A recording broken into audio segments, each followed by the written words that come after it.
Hello, and welcome to the final episode of this season of Front Range Tonight. Thanks for tuning in. Today is November 10th, which means that tomorrow is Veterans Day, the day when we here in the United States honor all of our veterans, thanking them for the tremendous service they have done for our country. In honor of Veterans Day here at CSU, the Veterans Committee are out on the plaza this entire day, reading out the names of every fallen American soldier since 9/11. The ceremony began early this morning, and they told CTV that they expect to finish reading the names around 8:30 tonight. Another national day that happened this week was Election Day here in Fort Collins. Two major initiatives were Measures 2B and 2C on municipal broadband and marijuana laws. Measure 2C was an initiative to allow the city of Fort Collins to set laws about marijuana in Fort Collins without a citizen vote. This would include their ability to raise or lower taxes on the substance, along with various other regulations. Measure 2B was to allow the city to authorize funding for a municipal broadband network. Aaliyah has the story right now. For the past 2 years, Fort Collins Citizens Committee has been working tirelessly to have ballot measure 2B passed to allow citywide municipal broadband. On Tuesday, community members gathered at the Mayor of Old Town awaiting results on ballot question 2B, which would give residents of Fort Collins access to super-fast internet service.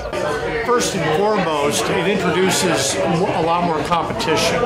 And what has happened historically when municipal broadband has come in is that prices from the existing incumbent providers have all gone down. So even if you elect to not subscribe to municipal broadband, your Comcast bill might go down, your CenturyLink bill might go down.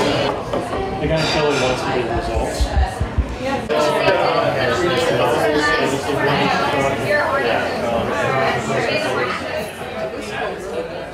The ballot proposes issuing up to $150 million in bonds to pay for building and operating the network. One of the biggest issues that CSU students have with broadband is they have really great internet access on campus. They can access all their classes, they can access all the servers they need for homework, but as soon as they leave campus and they go back to their apartments or the houses they have, their broadband access, they just don't have the access they need to do their schoolwork. If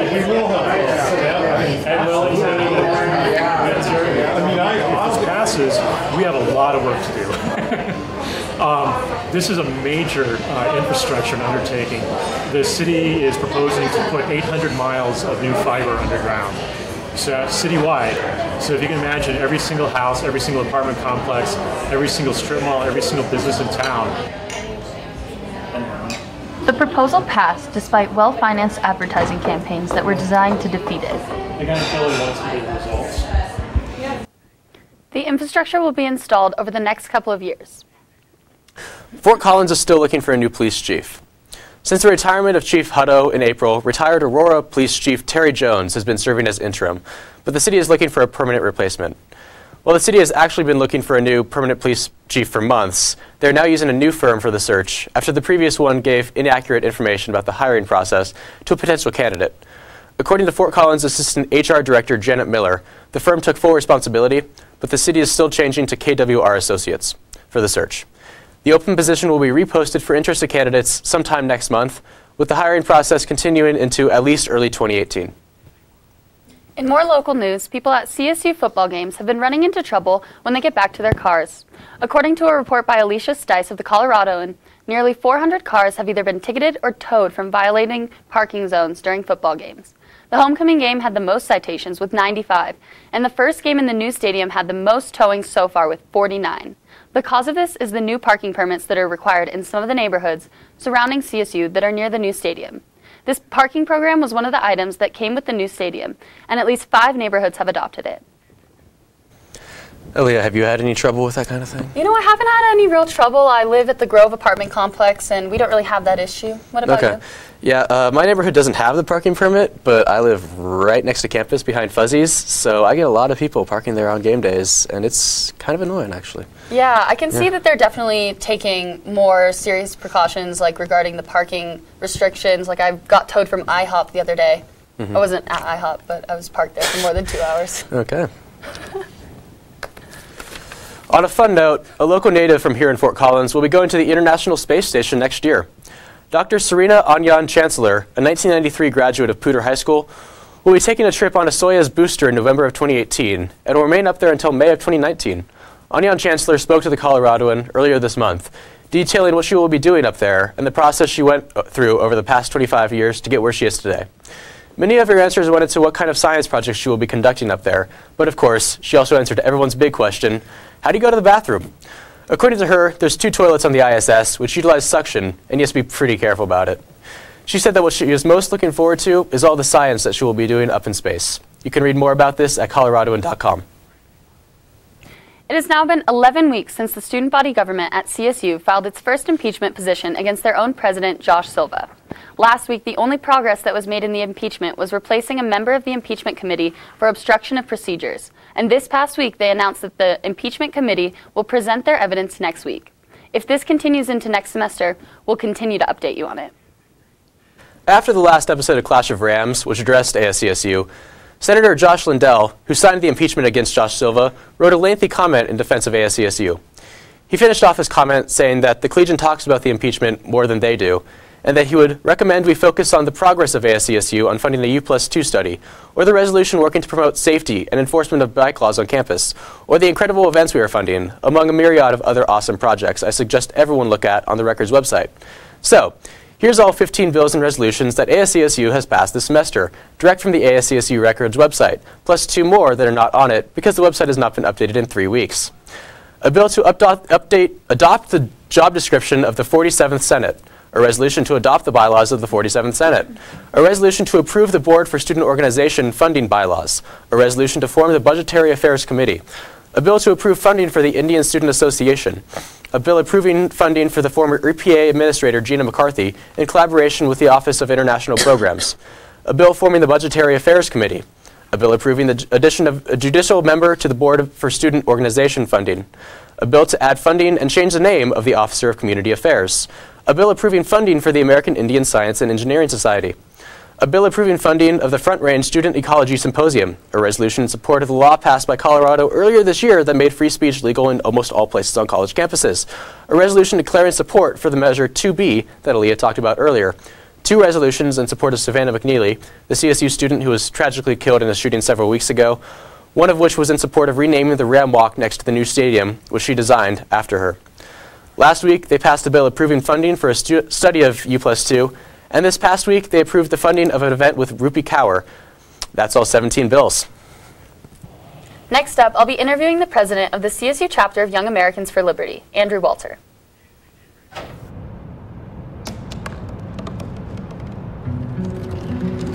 They said I couldn't dream.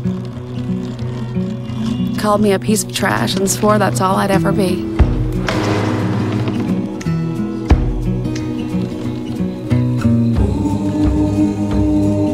Said a bottle couldn't see the ocean.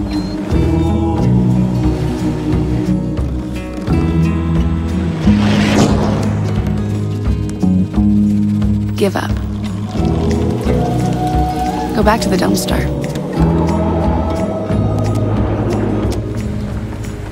But I didn't listen. I made my way.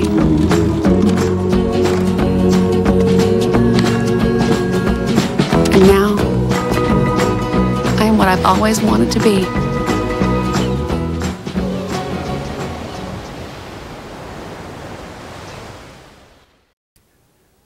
I'm here with Andrew Walter, president of the CSU chapter of Young Americans for Liberty.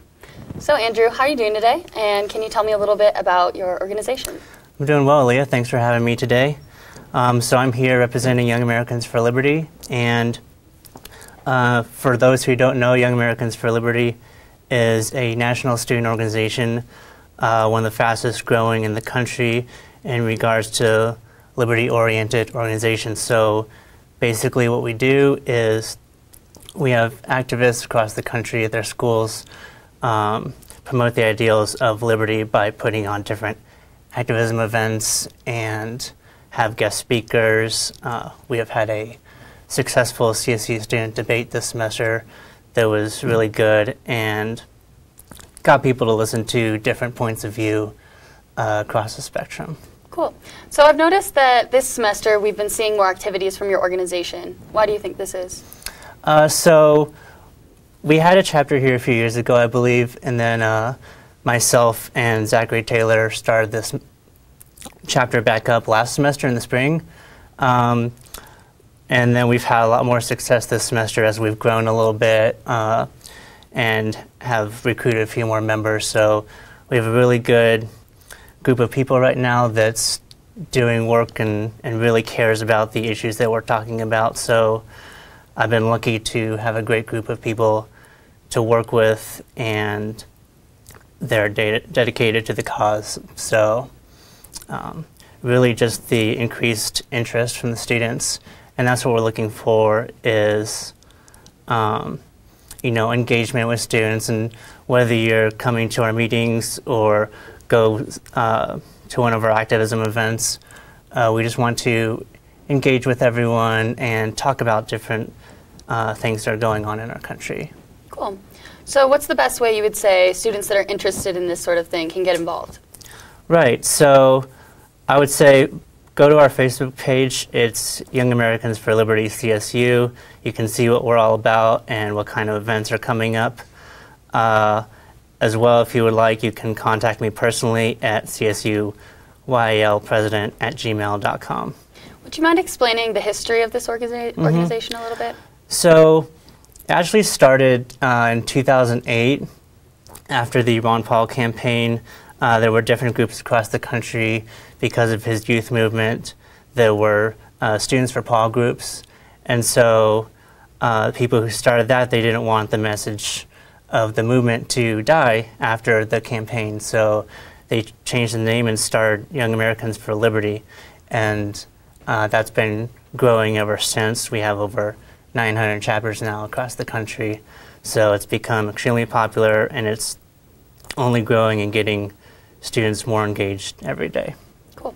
What is one of the things you guys are working on in the near future?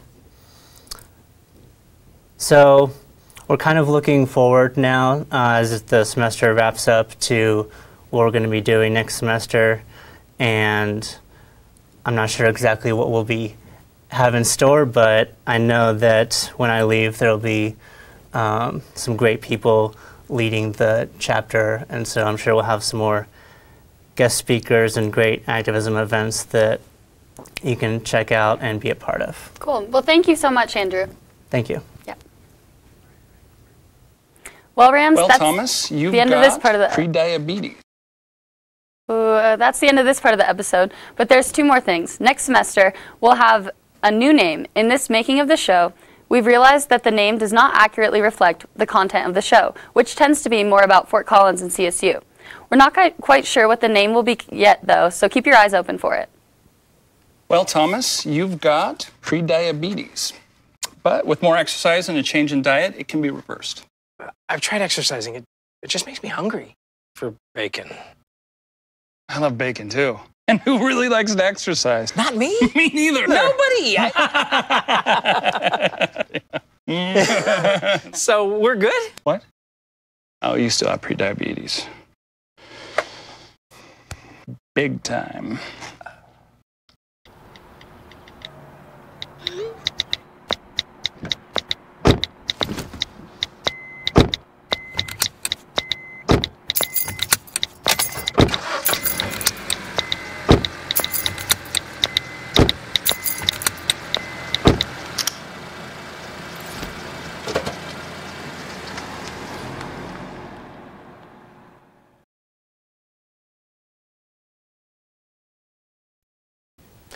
For the final part of this episode, we will once again end with an episode of the debate show that I host, Clash of Rams. While this latest episode is more of a discussion, it's still worth the watch, as it talks about ASCSU. Thanks for watching. We'll be back next semester. Hello and welcome to this episode of Clash of Rams. This week we're bringing it a little bit more local and going to be talking about the student body here at Colorado State University, ASCSU. For that, we have Juan Caro of the Conservative Interest Group, Daniela Pineda-Sodaca, she was the president of ASCSU last year, and Alec Brust, the opinion editor of the Rocky Mountain Collegian.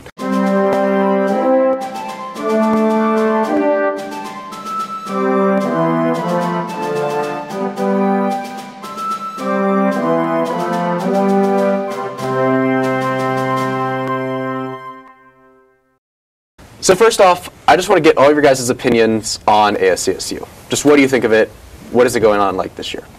Just as a whole, this year has been kind of crazy because we have been dealing with this whole impeachment debacle with our current president, Josh Silva. But personally, I think that ASCSU is a really great experience for students here at Colorado State University. It gives us a taste of politics and what it's like to be in government at a smaller level than a state or local level. And I think it's a really excellent, microcosm of what democracy is, you could say. And Juan? It's an absolute waste of time. I honestly think these kids have been watching too much House of Cards. Dang. Since I was in there, 14 student senators, actually it was 10 student senators faced impeachment for being conservative. I know the year before there was impeachments. Now there's an impeachment now. It's impeachment. I did forget to mention Juan was a senator in ASCSU 2 years ago. Yes.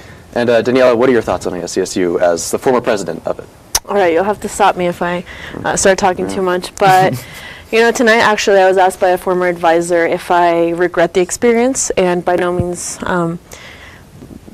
do I regret it. It was an amazing experience. It definitely exposed me just like to the institutional mechanisms, I think, in higher education, especially public higher education, and not every student gets to do that.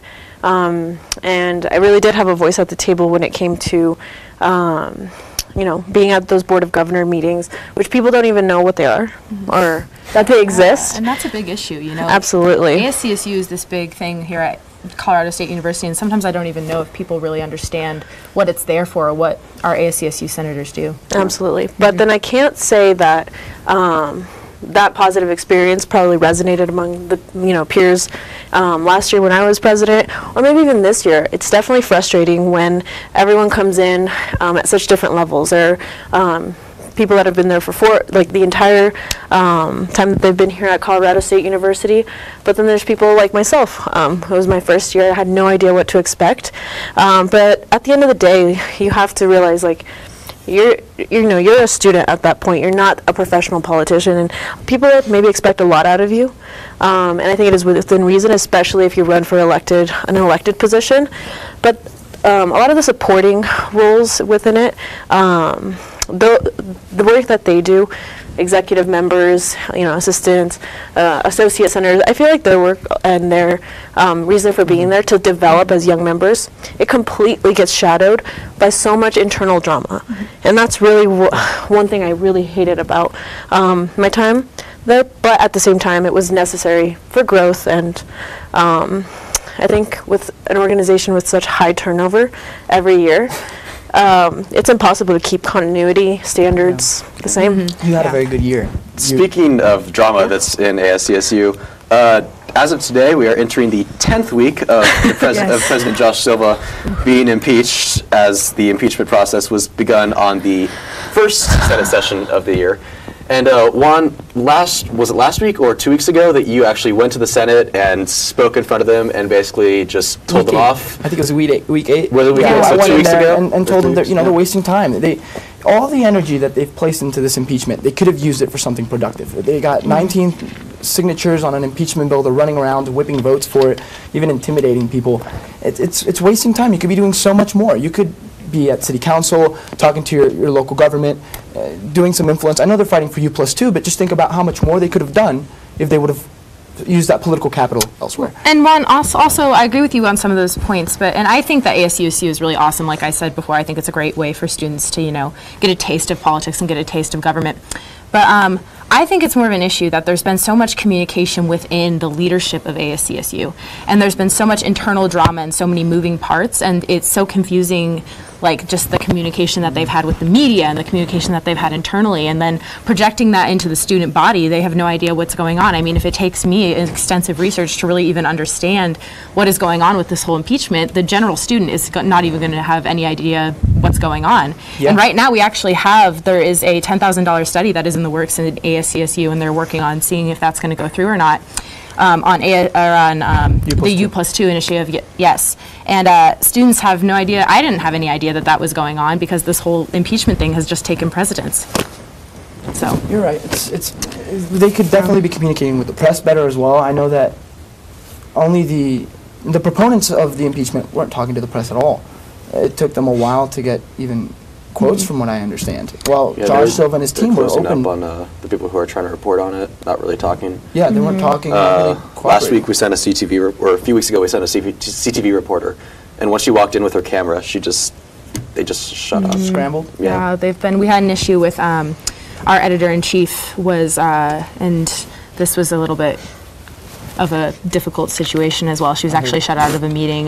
They said that there was personal information. Yeah, you were there, being disclosed, and we had this whole issue with that. But there's just been a lot of issues with communication, I think, that are really affecting the student body and our information that we get from ASCSU. To build on that, Danny, what do you think about the fact that there are 19 senators on an impeachment bill that students don't know about? Like, I don't know who these senators are. I know they said their names on the record, but they're not written on the record. It just says 19 senators. That's right. And I thought I elected these students to represent me. I want to know how they're voting. What do you think about that from someone that was... Yeah, I think that is a lack of transparency. Yeah, I mean, like right now I'm the average student, I guess you could say, and I feel very left out, even though I still have, you know, really good relationships and whatnot with ASCSU members. And I understand that there's human resources related documents and stuff like that, but at the end of the day, I agree with you. If that person was either elected, you know, in the general election or appointed by a college council, you know, college councils, that's a lot of members that say, yes, we entrust you in informing and, you know, and being transparent, to our, not only our college, but representing, you know, the university as a whole. And I don't think that if that happened on the national scale, that would be acceptable. It's just, I don't think that that's very professional. I understand there are some limitations to it, but if these things are being talked about publicly within the body, then they should easily be able to be accessible and reportable by not only student media staff, but, you know, if sometimes, I don't know if ASCSU makes it to this level, but if the Coloradoan wanted to report on it or something like that, I feel like, yeah, lack of transparency. Is the lack of transparency something that you think is just for this year, or is that something you guys experienced in the previous years? I know they attempted to impeach you, Juan, when you were in CSU. I'm 3-0 undefeated with impeachments in student government. What a record. It's a really nice one. I think Josh might beat me. I think Josh might be like 5-0. I think it's like the 4th or 5th impeachment. And I'm really proud of him because, you know, some of these impeachments they've had to pull because there wasn't enough evidence or you know, they just weren't appropriate. And if it's something that can't be shared with the public, then let the OEO office handle it, and they'll come to justice, right? Then focus on what you're supposed to do, which is serving the students. And also another big point here is that impeachment is like one of the last resorts that you can take. There are other acts of punishment that ASCSU could go through to, you know, slap Silva on the wrist and say, don't do this again. But this is a third impeachment and there's been 3 different petitions made with 3 different, completely separate instances that they are impeaching Silva on. There's 2 types of impeachments I've seen in ASCSU. One where an individual does something wrong and needs to be impeached for it, and the other when there's an individual people don't like, so they'll go on this witch hunt to find information and try to drag him out. When Danny was elected, they tried to disqualify her election. I remember this. They went to appeal it with judicial reviews and everything. It was wrong.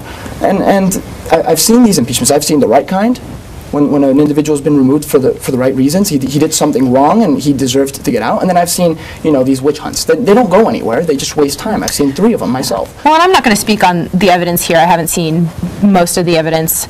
And so I do commend those members who are wanting to impeach Silva for, you know, going through this democratic process and wanting to do this. But to have accountability. Yeah, just to have accountability. I get that part. Yes. Yes. But when it becomes, you know, tradition. No, when there are just so many angles of impeachment, like how is the general student body not going to think that there is this group just against Josh Silva?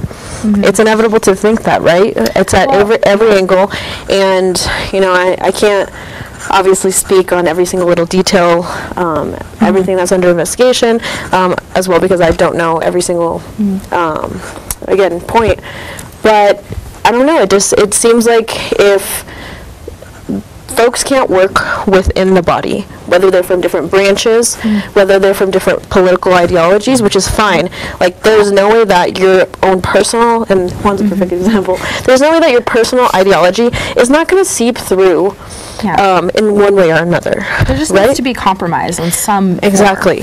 But when folks can't even talk to each other, across, like I said, across branches, or within just like the leadership positions, and to be open and honest, well, then there's something to address there too.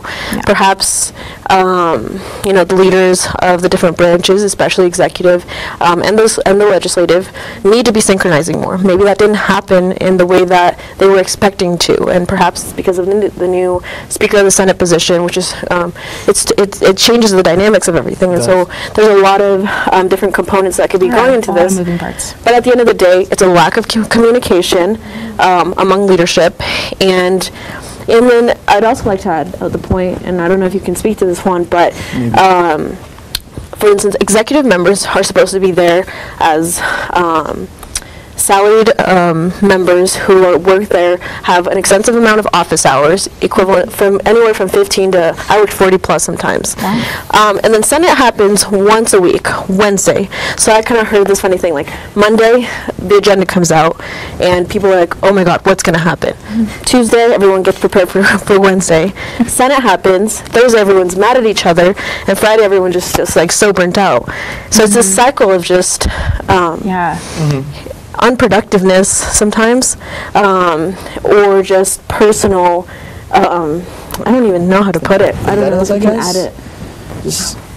From your point as a senator, like, how is that dynamic between like communicating with executive and... I had success once communicating with executive, and it was actually with Jason. We're friends now. I know we were former president, and him and I clashed a lot. But once there was this impeachment for the speaker, Peter James Steele, that was going to come to the floor, and the conservative interest group sat down with the proponents of the impeachment. We talked about it, and then the impeachment never hit the floor because we found another solution.